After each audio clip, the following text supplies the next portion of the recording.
Assalamualaikum warahmatullahi wabarakatuh. Selamat pagi anak-anak.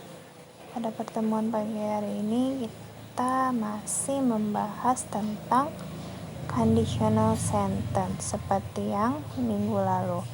Ini lanjutannya, yaitu minggu ini kita membahas tentang conditional sentence tipe kedua dan ketiga.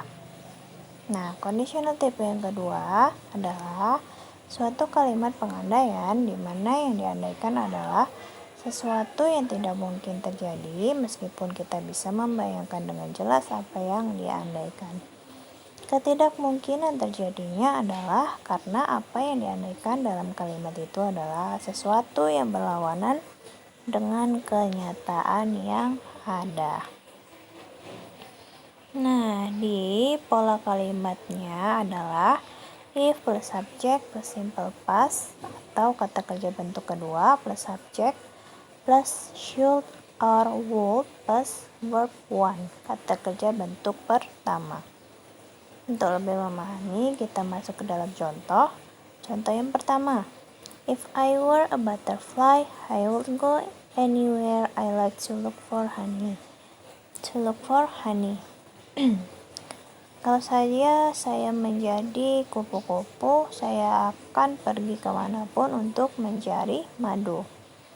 Ini kita deskripsikan katanya, kalimatnya. Sini ada penanda if, jika, lalu diikuti dengan subjek. Subjeknya di sini adalah I plus, lalu diikuti dengan kata kerja bentuk kedua, were. Lalu objeknya, lalu ada penghubung ke tanda koma, diikuti subjeknya lagi I, diikuti lagi dengan kata-kata would plus verb 1, kata kerja bentuk ke 1, go. Contoh yang kedua, if I knew, I would tell you. Kalau saja saya tahu, saya akan memberitahumu. Di sini penandanya adalah if plus I, subjeknya plus new, kata kerja bentuk kedua, diikuti dengan koma, lalu subjek lagi I plus would plus kata kerja bentuk pertama, tell. Contoh yang ketiga, if I were you, I would not buy that expensive coat. Kalau saya menjadi kamu, saya tidak akan membeli jaket yang mahal itu. Nah, di sini rumusnya, kata-katanya adalah if, jika, plus I, subjeknya, lalu diikuti dengan kata kerja bentuk kedua, were, plus subjek lagi, I, plus would, lalu diikuti dengan kata kerja bentuk pertama, by. Contoh yang keempat, if you did your homework more often, your teacher would not get angry with you. Kalau kamu mengerjakan tugasnya lebih sering, gurumu tidak akan memarahimu. Di sini ada kata-kata if, jika, plus subjeknya adalah you, plus did, kata kerja bentuk kedua, lalu diikuti dengan subjek lagi, your teacher, plus would, plus get, kata kerja bentuk pertama. Lalu masuk ke conditional sentence type 3, conditional sentence tipe yang ketiga. Maksudnya apa? Di sini conditional tipe yang ketiga digunakan untuk mengungkapkan suatu pengandaian yang tidak mungkin terjadi karena apa yang diandaikan itu adalah sesuatu yang sudah berlalu di masa lampau. Jadi kita tidak bisa mengandai-andaikannya karena yang kita andaikan itu sudah lewat terjadi di masa lampau. Pola kalimatnya adalah if plus subject plus past perfect atau had plus kata kerja bentuk ketiga verb 3 plus subject plus should plus would plus have plus verb 3 kata kerja bentuk ketiga.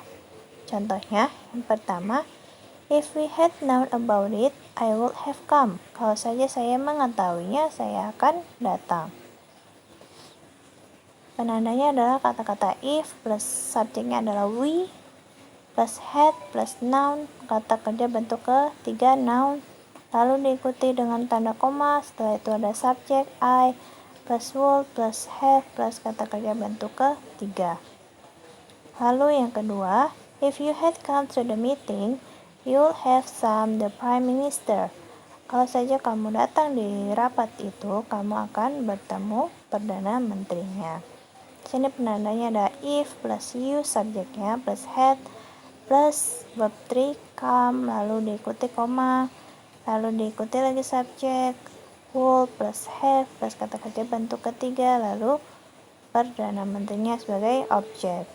Soal yang ketiga, if the rain had failed to come last season, everything would have seen drop. Nah, di sini penandanya ada if plus the rain, subjeknya plus have plus fail, kata kerja bentuk ketiga, atau plus would plus have plus been, kata kerja bentuk ketiga lagi. Contoh yang keempat, if I had gone to the supermarket, I could have bought some bread. Kalau saja saya pergi ke supermarket, saya akan membeli beberapa roti. Ini ada if plus subjeknya I plus had plus gone, kata kerja bentuk ketiga, plus I lagi subjeknya, plus could plus have plus bought, kata kerja bentuk ketiga. Nah, sampai di sini penjelasan materinya. Semoga kalian paham. Lalu kita masuk ke soal latihan. Kalian mengerjakan soal latihan ini nomor 1 sampai 6. Identifikasi kalimat-kalimat di bawah ini dengan menyebutkan tipe kondisional yang digunakan. Jadi, kalian jawab pertanyaan nomor 1 sampai 6 dengan menyebutkan tipe kondisional yang digunakan dalam kalimat ini. Dengan menggunakan apa aja? Tipe yang pertama kah, kedua, atau yang ketiga? Ya, nomor 1. If I were you, I would accept her offer of job. Kalau saya menjadi kamu, saya akan menerima tawaran pekerjaannya. Jadi itu di dalam kalimat itu dia menggunakan tipe keberapa? Tipe pertama kah, satu, atau kedua, atau yang ketiga? Oke, jelas ya. Sampai di sini dulu pertemuan kita. Kalau ada yang tidak mengerti boleh ditanyakan sama Miss. Lebih dan kurang, mohon maaf. Wassalamualaikum warahmatullahi wabarakatuh.